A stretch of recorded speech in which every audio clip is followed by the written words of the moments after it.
Coming up next is Dr. Kimberly Taylor. Here's your chance to talk about what matters to you.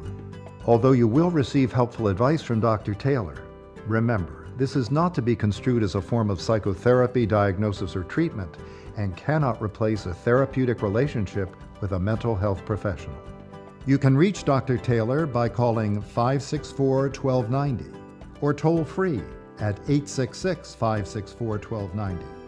You can also listen live on the internet at drkimtaylorshow.com. So here now is Dr. Kimberly Taylor.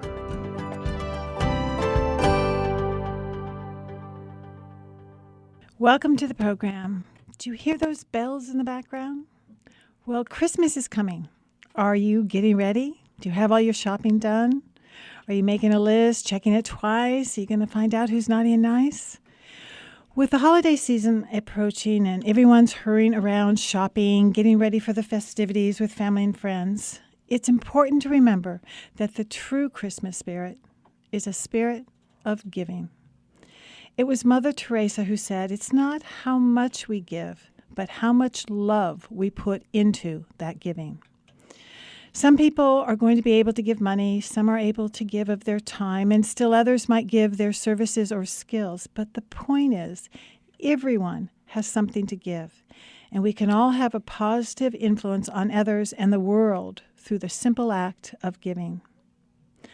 I think too often we can get caught up in the commercial aspects of Christmas and really forget the true purpose and meaning of what Christmas could be about. So while you may be out there searching for that perfect gift to give, it's also important to remember that often the best gifts that we can give are those that come by giving of ourselves. Think about giving your time, your attention, your care and love to the people around you in your own families, in your neighborhoods and communities. And consider giving the gift of self. This is the most important one. And this is something we all can do. So provide an extra hug to someone you love, or give a private word of encouragement to someone feeling down. Stop rushing. Stop. Listen to another person's story without having to tell one of your own. Give your full attention to someone else and be present. Present in the moment to connect in a very personal way. And sometimes being kind is one of the simplest ways in which we can give. Now, we know that giving actually benefits the recipient, but did you know that it also benefits the giver? Yes, the simple act of giving has been proven to be one of the best medicines that we can give to ourselves because it improves our overall mental and emotional well-being. In fact, we actually have science that appears to back up this notion that people feel better after helping others. And the higher the level of that giving, the more the release of endorphins into your system.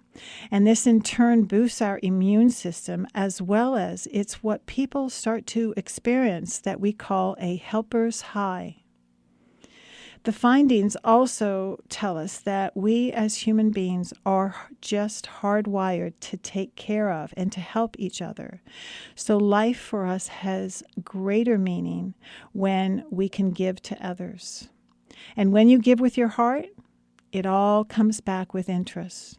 The actual simplest way to do that is to just get out and lend a hand to someone in need. One good aspect of this time of year is that people are out there and they're more willing to give. They're more caring and they're more loving toward each other. It's just what the season brings. So my prayer is that everyone will enjoy a special holiday with family and friends and that we all remember the reason for the season. Now, I'm going to be here for the next hour, ready to take your calls, and as I am here every Thursday afternoon. So if you want to talk about the holidays or anything else that's on your mind, just get on the phone now. You can reach me by calling 564-1290 or toll free at 866-564-1290. And at the bottom of the hour, we have a special treat. Tom Reed will be joining us. He is the executive director at the Santa Barbara Unity Shop. He's going to talk to us about the magic of giving. So stay tuned for that, and I'll be right back after the break to take your calls. I'm Kimberly Taylor, and you're listening to KZSB AM 1290. You are listening to Dr. Kimberly Taylor. You can reach her by calling 564-1290 or toll free at 866-564-1290. Hi, so we're back here, and I want to welcome back Sandy. Sandy, you were gone last week, and I really missed you. Oh, I missed you too. I'm sorry I had to miss. Yeah. So are you getting ready for Christmas and the holidays? Yeah, actually, I am. I'm pretty well done. My daughter stepped up and really helped me with some of the things around the house. And well, actually, forward to last it. night I did need to talk to you, so I called your home, and I spoke to your daughter, and she was actually making chocolate chip chunk. Chocolate chip cookies. Yay for her! So did you slip into a chocolate chip cookie coma last night because you didn't call me back? That's exactly what happened. I walked in there and I saw them and I thought, oh, I'm just so grateful. It was a total gift. Yes, it was a total gift. After a long day, so it was great. Yes, well, I think just in the gift giving mode that when we talk about gifts, we sometimes talk about ones that we got or ones that we gave. And I was just interested for you, what is the best gift you ever received? Wow, that's a big question because, there's so many times that we get gifts and we don't even realize somebody has given us something like that. But I really, truly have to say that the best gift that I have ever received is just the love and the grace of the God that I believe in, and just how I'm always blessed by that, and the grace that I have been extended throughout my life when I have desperately needed it from people. So truly, that has impacted my life more than anything else that I can think of at this point. There's been a lot, but that truly is probably the best. Mm-hmm. How about for you? The best gift, I think what comes to mind for me is it was a very simple, modest knit scarf. Mm. But what it is it's the story behind that. And it actually was a scarf that was made for my husband. And my husband has been known to help others and mentor others in his work. And he was doing this documentary, and it was in jail. And he was filming some of the young men there, and they were taking their stories and talking to them. And it must have been something about one of the young men there, but who I think what it was that he really expressed some kind of interest in what the film crew was doing and what it would take to have a job like that, and what he would need to study and what he would need to learn to do something like what my husband was doing. And my husband told him that he could give him a call when he got out of jail, and he would answer those questions for him. Wow. And what happened is this young man called him up, and to make a long story short, the young man is working in the film business, and he has a great job. But it was that one day this scarf arrived, and it was at Christmas time. And this young man's mother, who spoke no English, had sent this hand-knit scarf. And we just knew that every stitch was knit with love for a man that she had never met, but who had changed her son's life. Wow. And so what touches me is just that quiet but very meaningful ways in which people can give to each other. Yeah, we don't even really realize how deeply we can impact somebody's life in the way that we give something like that, and the attention, the time taken, how important that is to do that when you're giving. Right. I think, and that is the spirit of giving, where you just really give from your heart. Yeah. Yeah. And you were talking about in the opening about the way, in the spirit of giving, how it changes the way you feel about yourself, what it can do for you. And I have noticed that too. The best times I feel is when I notice or reach out to somebody, or even if it's just a smile, and know that in that moment that there may have been a connection made in that moment. Right. It feels good. Well, and I think we all need to feel connected, that we matter, that something we have is worthwhile and has value. And when we can give like that and connect like that, that's what life is about. Yeah. Yeah, it really is.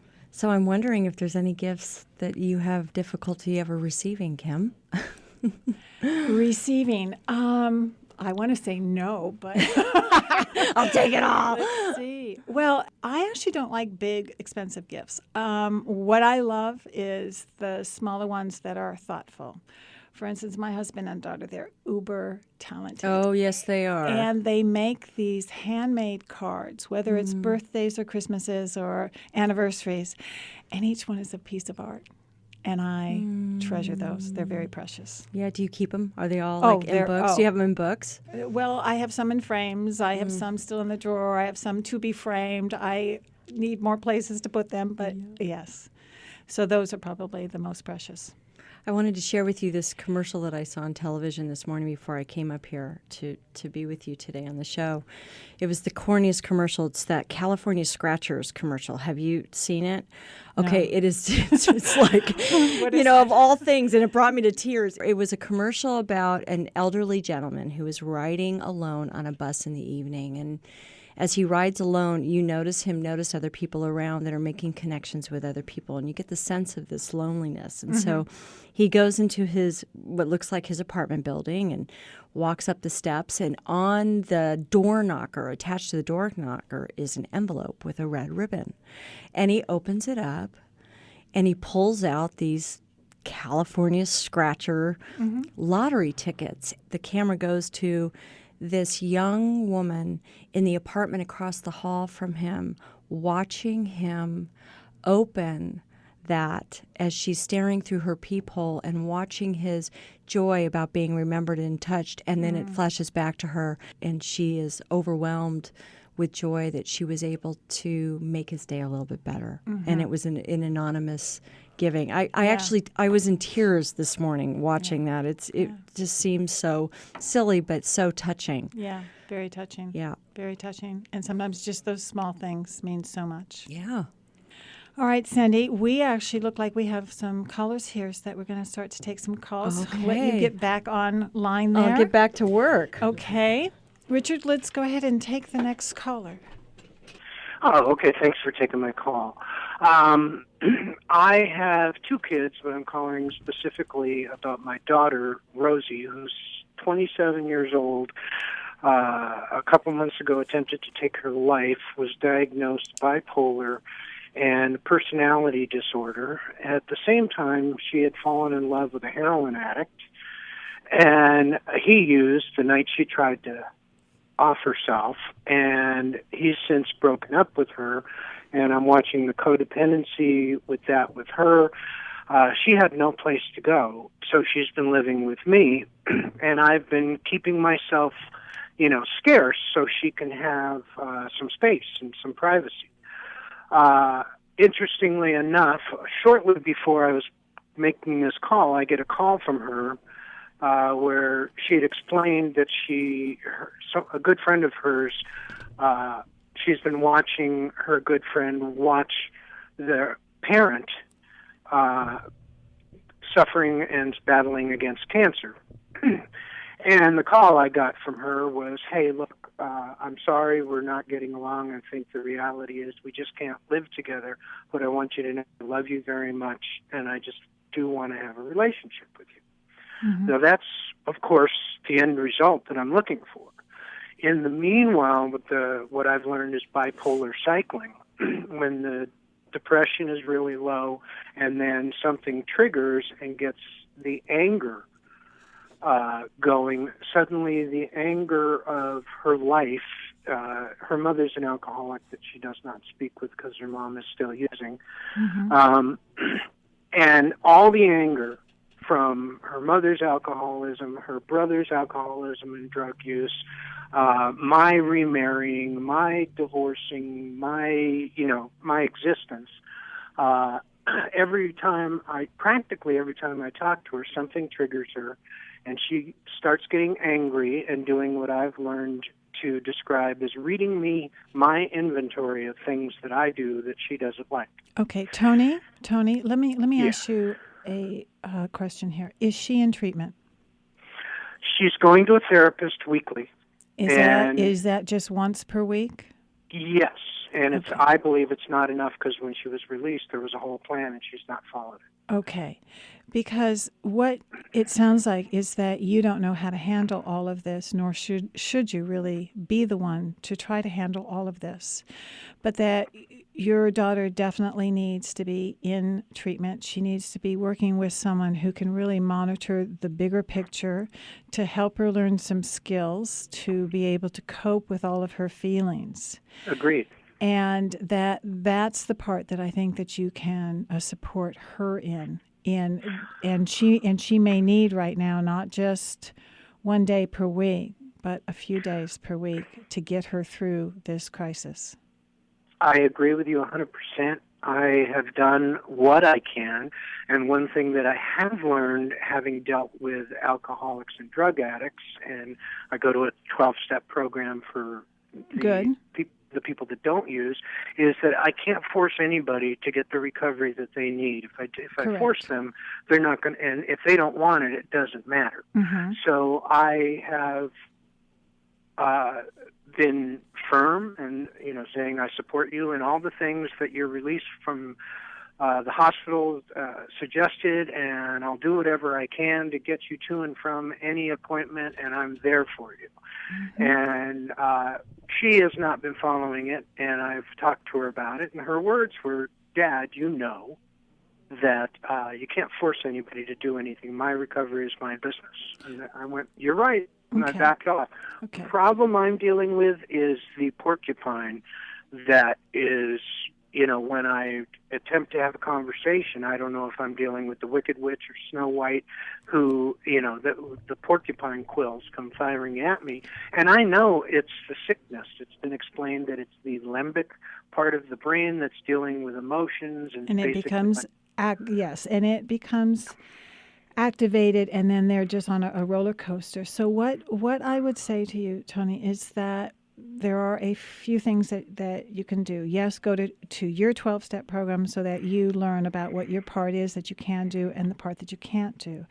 Second, though, I think to support her in her healthy lifestyle, and that tell her that you will be willing to support her as long as she is helping herself. But what I would say to you is that you're probably going to need to do this within a therapy session. So ask to go into one of the therapy sessions with her so that therapist can help moderate emotions, mm-hmm. help your daughter hear what it is that she needs to hear, and let her know that you are not rejecting her, you're not abandoning her, but you are mm-hmm. setting boundaries with her because mm-hmm. you do love her and you want to have her get help, but that you cannot continue to collude with her and or to support her if she continues to support an unhealthy lifestyle. Okay. That's a good way of putting it. Mm-hmm. And I am in touch with NAMI, and I've enrolled in a class that starts in January, and, working all my programs that I know how to work and, doing everything I can. Okay. And part of that work is to know the part you can do and the part that you can't do. Yes. Okay. Thank you. And that she needs the boundaries that are hard to make with her, but that is what she needs. She needs to know that they come from a place of love, that they're not coming from a place that you are going to abandon her, that if she chooses to not lead a healthy life, she's the one leaving, not you. Okay, and I have let her know that it's not okay to yell and scream at me and be get into mm-hmm. in my home. It could affect my, my tenancy. I lease a place, and mm-hmm. Last time she lashed out at me, I said, well, the boundary, and I mentioned that you're going to have to go. So mm-hmm. she's going within the next couple of days, and I gave her the grace of that, and lovingly, and of course I'm getting the term kicked out put at me, but I know how to ignore that. And so what I would say is make sure that you get a chance to go in maybe one or two times in mm-hmm. her session. And mm-hmm. so you can really state what you need to say and set the boundaries, mm-hmm. make it clear that you still love her, that you will help her along the way as long as she is helping herself. There you go. And that, for now, is probably the best that you can do with her. What I would also say is that with that, a therapist, you might also talk about the actual coverage that she might need, and she might need more intensive help at this Yes. particular time. And that's something that perhaps the two of you can help her see. Okay, yeah, I did mention that. Thank you. All right, Tony. Thanks for your call. Thanks for your time. Okay, we'll be right back after the break. I'm Kimberly Taylor, and you're listening to KZSB AM 1290. You are listening to Dr. Kimberly Taylor. You can reach her by calling 564-1290 or toll free at 866-564-1290.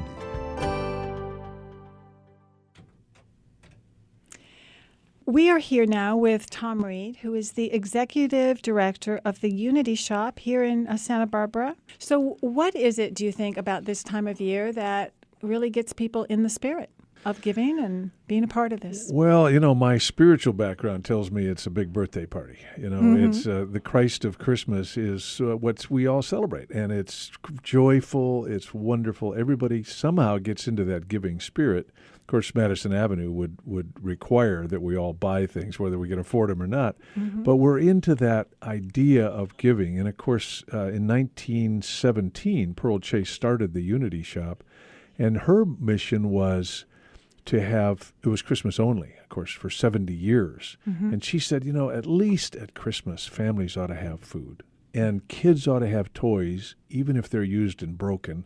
And seniors ought not to be forgotten, left alone, set aside in their last chapter of life. And so they should have a gift. They should have something that helps them feel better about life. Because I think the holiday season is kind of like a celebration. It's family-oriented. Everybody comes back together. And there's this sense that there's just kind of the spirit of love in the air, and they just want to help. And then when somebody's maybe it's the Scrooge scenario where we say, this maybe we need to rethink this and be a little bit more generous during the holidays. And so that's when we tend to think about people that are less fortunate, people that are going through a difficult time. And we've got 23,000 of them that we take care of annually. Okay. You had told me a bit about what you see that happens when people actually come down and they see and they help out. What do you see in their eyes, and what kind of happens to them once they actually step into that and actually see who it is they're helping and that they can help? Well, I love that scenario that you just outlined, Kim. I think there's something magical. It's a frustration for me, to be honest, because I can talk to people about the Unity Shop. Even people that are in your listening audience are hearing, well, okay, we're taking care of seniors. We're making 3,000 gift boxes for seniors right now for Christmas. Now, they won't be receiving anything for the most part, and the gift they receive from the Unity Shop will have their name on it, and it's 3 or 4 items that are specifically requested that their caregiver knows they need. But the caregiver doesn't go out and buy those things. That's not their role. They don't have the budget and the time to do it. So the caregiver tells us what they need. So it's a nightgown, it's slippers, it's lotions, it's whatever, the pajamas, it's whatever they need for where they are. Size, color, style. And then we put some candy, a little stuffed animal in there. We gift wrap it, and it'll be the only gift that person gets, and it's exactly what they need, as close as we can come with style and size and color that they may even pick out for themselves. There's just joy in that. And so when people see that and they come down to the Unity Shop, and that Senior Resource Center is now on the back of our gift shop, so they see that. Then they go through the grocery store and see how the families come through, and they're bringing their children, because these are not families that can afford childcare, right? So the kids come with, and the parents then are choosing the food. They're selecting the food that their family's going to eat. They're approving the toys that the children want to have for Christmas, and they're picking out for Christmas. The parents are approving and choosing the size and the style and the color of the winter clothing they're picking out. There's just something about it. The seniors are knitting and sewing and crocheting baby clothes, doll clothes, children's clothing, as well as things for the seniors. And so it's a feel-good thing. Everybody kind of jumps into it, and you say, oh, this is the way it should be. This is the spirit of giving. Exactly. But you seldom see it done, as well as the Unity Shop. I'm proud of it, and I can talk about it because I had very little to do with everything I just described. But I'm happy to be a part of it. this is our busiest time of the year. We're year-round, certainly, with 10 programs. We take a long time to talk about all of those, but at Christmas, it's mostly toys and winter clothes and food. But 3,000 families are coming to us. So if each family only would get $150 worth of food, that's $450,000 worth of food. Well, how do we do that? Well, we can't count on it being donated, and so we need to buy it, a lot of it. We'll buy some from the food bank as much as we can. We'll buy it from other sources and distributors, but that's a lot of food, and so that's the challenge. And most people donate a little bit toward the end of the year, and we'd ask them to consider the Unity Shop because it's a worthy cause. Okay, so it's one way is to give cash. Are there other ways right now that people can help? Would it be bringing food? Or Does the phrase 3,000 frozen chickens mean anything to you? I don't happen to have them in my pocket here, but we can't get enough frozen chickens. On Sunday, this is the 15th, we're going to do the second annual chicken run. This is the Cars and Coffee guys down on Lower Coast Village Road. They're all going to bring a frozen chicken. We're going to throw it in the back of a fire truck with a bed of ice and a tarp to cover it. We're going to convoy down to the new Unity Shop and deliver all these chickens. Last year, we got 100 chickens, and that's a help. All right. Well, so there still are ways to give, and people need to understand that actually giving makes them feel good about themselves too. So this is the time of year. It sounds like a great place to give, and I wish you all the best of luck with that. Thanks very much. They can even bring their children down. We've had volunteers as young as 5 supervised, but I don't know that there's ever an age that's too young to start getting kids thinking about somebody else. Yes. So you can volunteer your time. You can help stock shelves. You can take families through. You can work on the inventory side.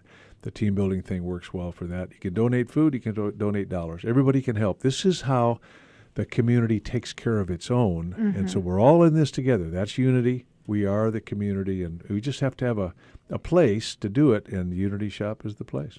All right. Well, Tom, thank you very much for coming down. I'm Kimberly Taylor, and you're listening to KZSB AM 1290.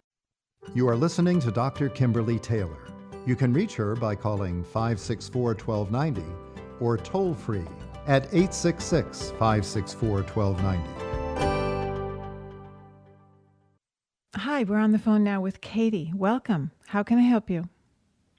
Hi, maybe you can help me. I have applied for a seasonal position, would like to work, but looking more for something permanent, and just don't know if with the holiday stress about taking this seasonal job, which possibly could turn into more, but I'm really stressing out and I don't even have the job. I've been on an interview, but I'm just needing some help figuring it out. Okay. You mentioned the stress. What is the holiday stress that you're feeling? It's stressful. It's sad. It's depressed, trying to make the holidays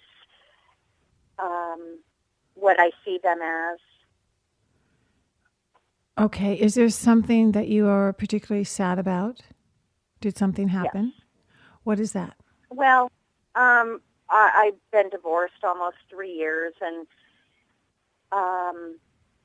during that time, my one son lived with me for a while. He moved out. My daughter moved in, and they had both been out on their own. But I think the reality of just really being on my own, alone at Christmas, and because there's no contact with their father, that I'm the one left to make their Christmas.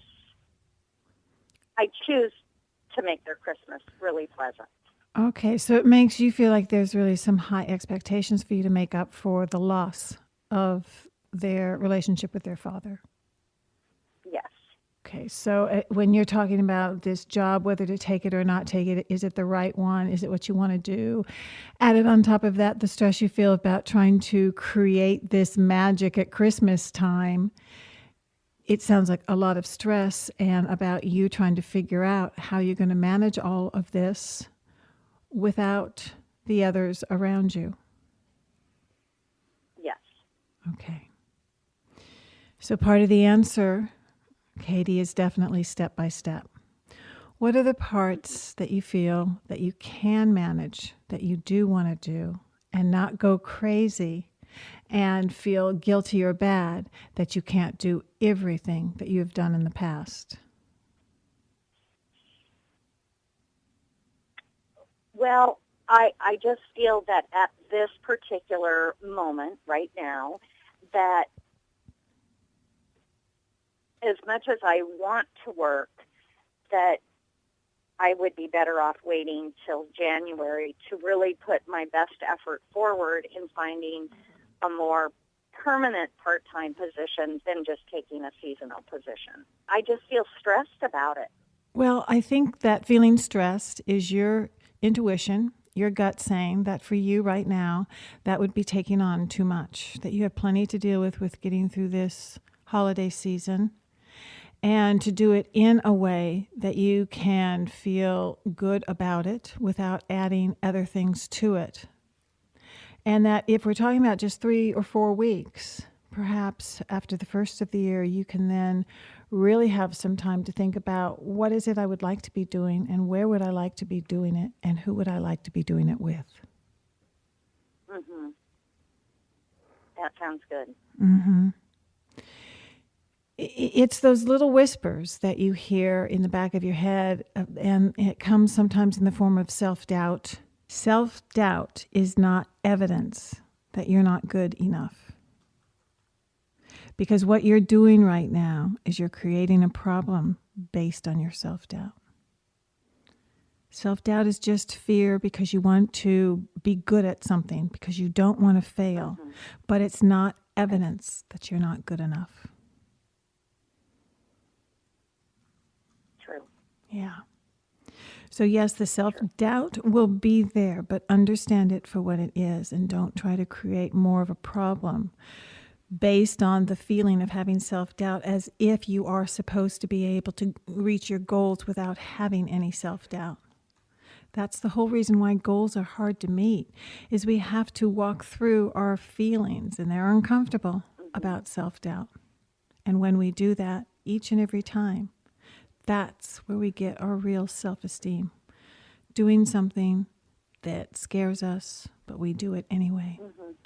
But you've brought up a lot of things, and a lot of things you have to cope with this particular holiday season, and to give yourself a little bit of a break and slowly walk yourself through it is probably what you're needing to do. Oh, thank you. I think that it makes me feel much better about, and I never really thought this is my first Christmas alone. Mm-hmm.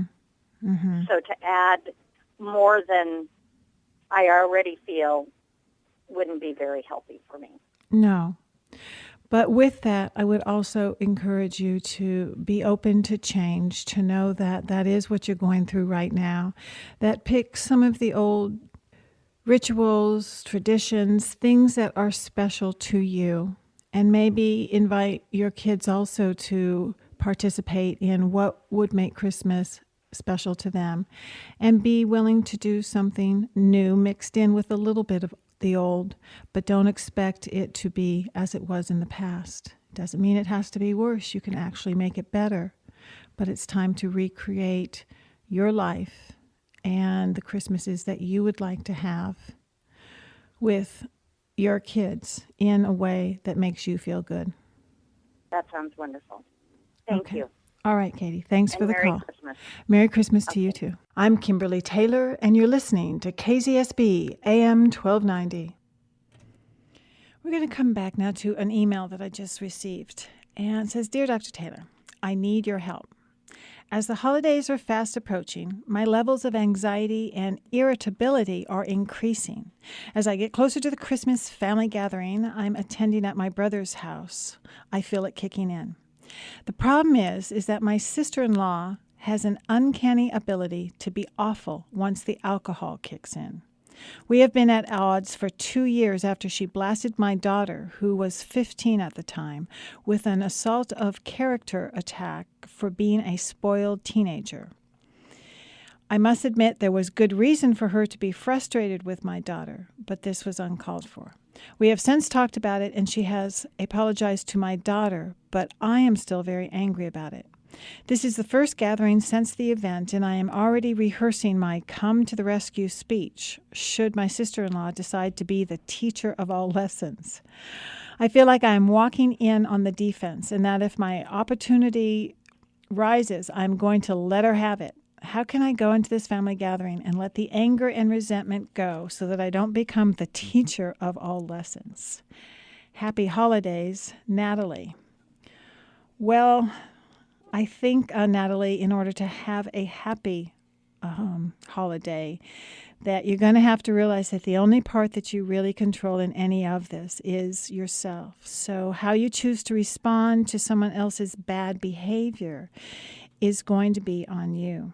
If you both come from your weakest part, then no one really wins, and the real lesson is lost. What I would tell you is I think that if you talk to your sister-in-law beforehand and just thank her for the apology of the past and tell her that you're looking forward to the time that you're going to be spending at this Christmas, that it helps to kind of just ease yourself into that. Because if you go there looking for a fight, then everything you see, it's going to look like a reason to go to battle to prove who's right and who's wrong. But if you go in looking for the positive, then that's what you're going to find. So the path to change here is to put everything that you think or do or say through your own filter, and that you ask yourself, is this kind, is it necessary, or is it true? And that's going to help you to have the opportunity to transform this event. The other part I would say here is I think it is very important that if you have something that you need to say to someone else, don't do it while anyone is drinking, because it's not going to turn out well. And for everyone's sake, don't use the holidays as a form of trying to resolve the old grievance. So let the lesson you teach this season be one of love and forgiveness. We'll be right back after the break. I'm Kimberly Taylor, and you're listening to KZSB AM 1290.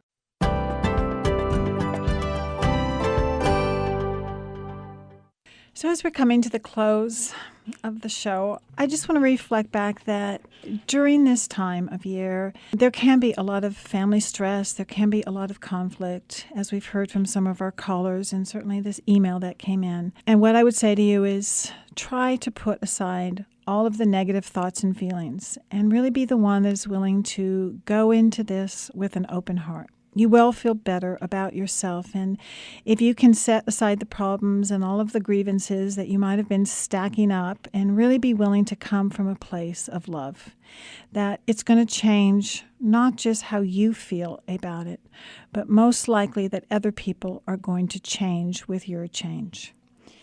It's during this time that I want you to remember that there's all kinds of ways to give. And the truth is that everybody has something that they can give. So even if we live in a world where there can be violence or conflict or poverty or all sorts of environmental problems, that we can still, as caring human beings, help others through this and to give of ourselves in order to kind of counteract all of the other issues that we live with. The other part I want to bring up is I think it's really important that we teach our kids about giving and that we teach them that it actually feels good to give. And it is important during this time of year that they learn that it's not just about getting the gifts, but about giving them and what it does for themselves, but also for someone else.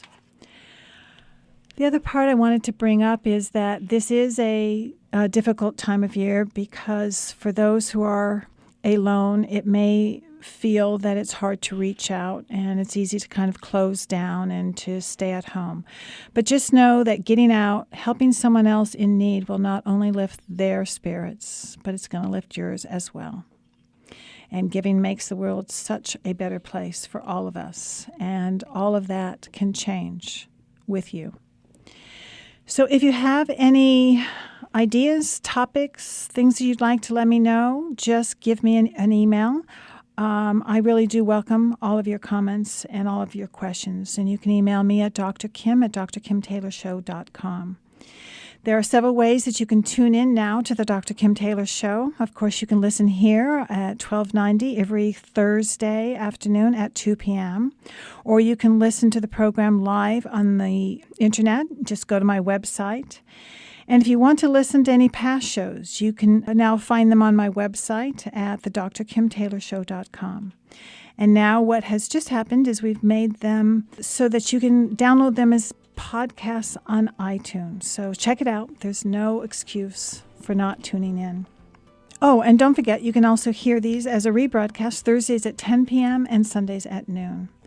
And if you couldn't call in, there is a special chance to reach me this coming Sunday when, again, I'm going to be taking some phone calls and answering your questions. You can check out my website for that also at drkimtaylorshow.com. So join me again next Thursday at 2. In fact, I'd like you to put it in your calendars, make a date, tell your friends, and while you're at it, if there's something you'd like to talk about, make a note of it and call me next week. Have a great week, and until then, be good to yourself and take a few moments in your day to breathe and be thankful for the gifts in your life.